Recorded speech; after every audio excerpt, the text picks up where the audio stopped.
Hey guys, Simon here from Wild Earth, and today I'm here to talk to you about climbing shoes. Choosing your next climbing shoe can often be a little tricky.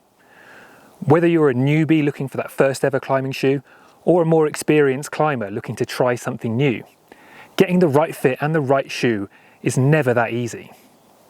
And with hundreds of different pairs of shoes on the market nowadays, it can be a little bit overwhelming. But don't worry, we're here to help.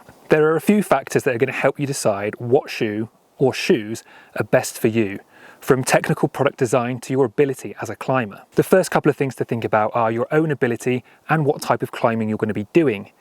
Are you going to be spending all day on a multi-pitch route or mainly bouldering at your local gym? These things will heavily influence the type of shoe you need and the way you fit it. Here are a few things to look out for to help you decide. Velcro or laces. Now, this is often a comfort and convenience preference, but of course both have their advantages. A lace shoe means you can tighten and loosen the shoe at different points, potentially making for a more comfortable fit. They obviously take a little bit longer to put on, but are great for those long days on multi-pitch routes where you are really looking for comfort. Velcro is often more convenient and is what a lot of shoes use as a closure system. With Velcro being easy to get on and off, it's perfect for that gym shoe that you've downsized for performance. That way you can do shorter climbs and take them off easily to have a bit of a break in between each climb. There are two common types of soles on climbing shoes: split soles and full soles. And this is pretty obvious from looking at the bottom of a shoe. A split sole means that the rubber on the toe and the heel are not joined all the way through in the middle. You'll often find this kind of sole on a bouldering shoe or a shoe made for more technical sport climbing. And the advantage of this, it gives you more flexibility. That means you'll have more movement throughout the shoe to move your foot back and forth, making toe hooking and heel hooking a little bit easier. It also helps when smearing flat against the wall. That movement in the shoe just makes that a little bit easier. The full sole means that the toe and heel is just one continuous piece from top to bottom. Most entry-level shoes will have a sole like this, but you will also find this in some higher-end models as well, and there are a few advantages to that. A full sole gives you a bit more support throughout your foot, so it's great if you aren't used to standing on your toes. They're also great for standing on micro edges. The full sole just gives your foot more support and gives you more of a platform to push from. You'll often see climbing shoes with a more aggressive downturn, especially high-performing shoes designed for bouldering, as well as shoes that look flatter. A downturn shoe is designed to put all the power onto your big toe and form a sort of hook. This is great for steep overhanging climbing, and it will allow you to hook onto smaller holds and keep your feet on the wall. To really make the most of a downturn shoe, you will need to fit them more accurately to benefit from the design. Flatter shoes are often more comfortable, so are great for longer days at the crag or for crack climbing. A lot of beginner shoes will have a flatter profile, because getting as much climbing done as possible is how you're going to improve. The rubber on the bottom of your shoe is going to affect how your shoe climbs. And whether it's Vibram's Excess Edge or Evolve's Trax rubber, there are lots of different types out there. In general, a softer rubber will be grippier, but won't last as long. And a slightly harder rubber may not be quite as grippy, but will offer more longevity. In general, women's shoes tend to have a softer rubber, because the lighter you are, the softer the rubber needs to be to get the same grip effect. Beginner shoes will generally have a slightly harder rubber. This makes your shoe last longer when your footwork isn't so great and resists being dragged up and down a wall. Higher end shoes will often have a softer rubber. With a softer rubber, you'll need to be more precise with your feet to make them last. You may hear people talking about 3.5mm rubber or 4.2mm rubber, and this is essentially the thickness of the rubber underneath the forefront of the shoe.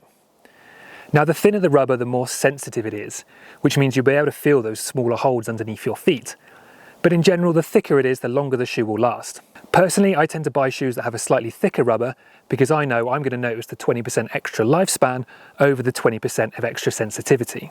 Most climbing shoes have some sort of rubber on the heel and the toe. And the chances are the more high-end the climbing shoe, the more rubber you're going to get.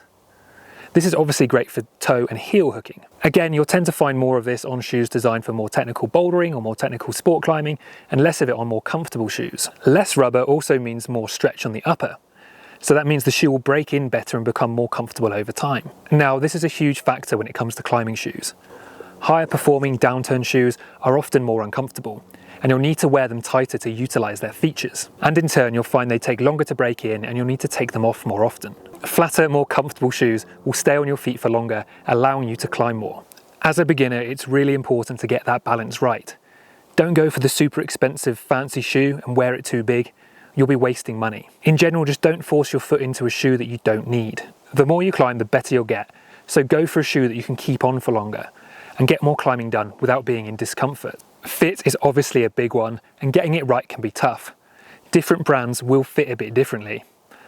And I know between the shoes that I own, the sizes vary by about a size and a half, partly due to the brand and partly due to what I'm using the shoe for. You'll often hear rather generic advice along the lines of wear it half a size down from street shoe, but that isn't always super helpful because in all honesty, a lot of people wear street shoes that are actually a bit too big, and that isn't something you want from a climbing shoe. I'd 100% recommend popping into a store and trying a pair on if you can. Ideally, you don't want any dead space in the shoe, so no air pockets up front or in the heel, and it shouldn't be loose around the ankle. Your toes should be pushed up against the front of the shoe, and when you do the shoe up, you shouldn't be able to get the heel off, so give it a pull and it should stay in place.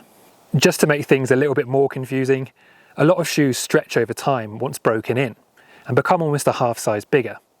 That's especially true for shoes with a leather upper, so when you try those shoes on in the shop, that's probably the tightest they're ever going to feel. So if you want, you can go a little bit tighter in the shop in the hope they stretch and become perfect down the road. And the risk is that if you go too big in store, they're going to stretch and then become loose and start sliding off of that heel. In general, size down a bit for performance and up a little bit for comfort. And this is really going to be a personal preference, so you will have to use some of your own judgment to get that right. So to round up, as a beginner, I'd be looking for a flatter, full-soled, more comfortable shoe with a slightly thicker and harder rubber. Size for comfort.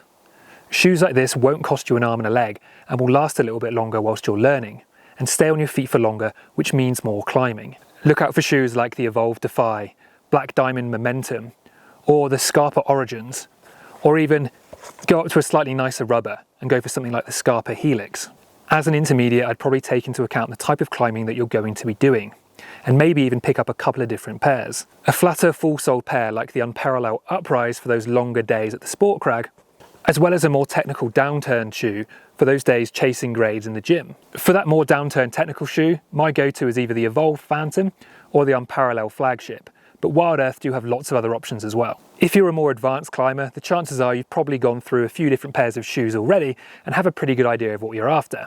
Over time, you will end up with your own preferences in regards to style and fit. However, the guys at Wild Earth are always happy to help, and if you can, I would recommend popping into a store and trying a few different pairs on.